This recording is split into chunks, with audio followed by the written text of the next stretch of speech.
South of Lieux there are two very nice, charming villages that I like very much, Paulmy and Ferrières-Larsan. Right now we're just on the outskirts of Paulmy. Paulmy is a place that has about 260 inhabitants. That's a third of the number that lived here at the time of the French Revolution. In common with a lot of villages around here, the population is much smaller than what it used to be. Now you could see that from a negative point of view as the desertification of the countryside, but there's also a positive side to this, which is you get plenty of what the Germans call Lebensraum and what the French call Espace vital. Now if you translate Lebensraum word for word into English, you get living room. Our living room, well, we know what it is. It's a space in a house. It's very small, maybe 10, 15 square meters. Whereas here, the density of the population is 10 people to every square kilometer. That means every little individual like me has 100,000 square meters to romp around in. I call that civilized. When you compare Britain and France, we're basically talking about countries that have approximately the same population, but France has twice the surface area. It makes all the difference to how one lives. So, actually, the fact that in English we need to use the German word Lebensraum, and that we don't have a word of our own, is indicative of something, I think. The name Paulmy, according to the internet, it comes from the palms that were awarded to the inhabitants of the village for artistic, literary and military endeavours. I find that somewhat hard to believe, given that it's such a tiny place. My dad used to live in Cambridge on Cavendish Avenue, which was reputed to be the road with the highest concentration of Nobel Prize winners in the world. I think at the time he was there were 4 Nobel Prize winners living just down the road, and he'd sort of step outside and there'd be an electric wheelchair that the battery had conked out in the middle of the road, and it would be Stephen Hawking waiting to be pushed to the curb.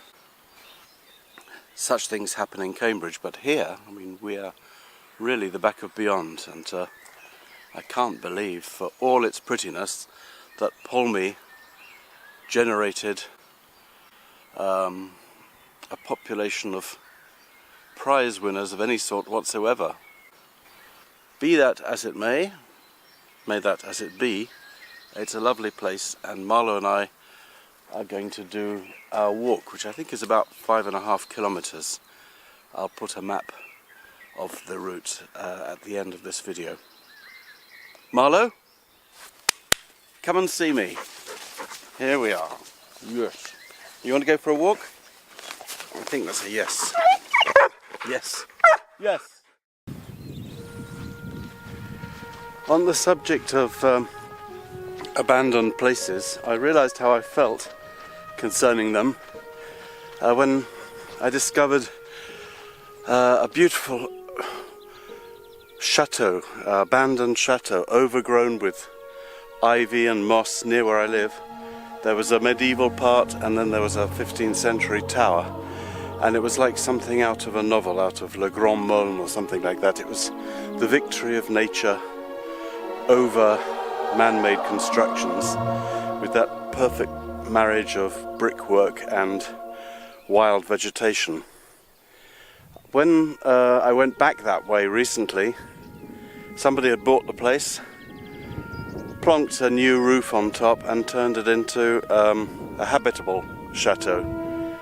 And my first instinct was to say, oh, good, but then I thought, no, I preferred the dignity, its decayed dignity before. And what have they done? They just turned it into a house like any other house, and chased away its spirits, chased away its mystery, chased away its unique patina of time and desuetude. Well, that's a long word for this video.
Look, Marlowe, when we walk along, he follows us. Come on.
Over here we have a Neolithic dolmen.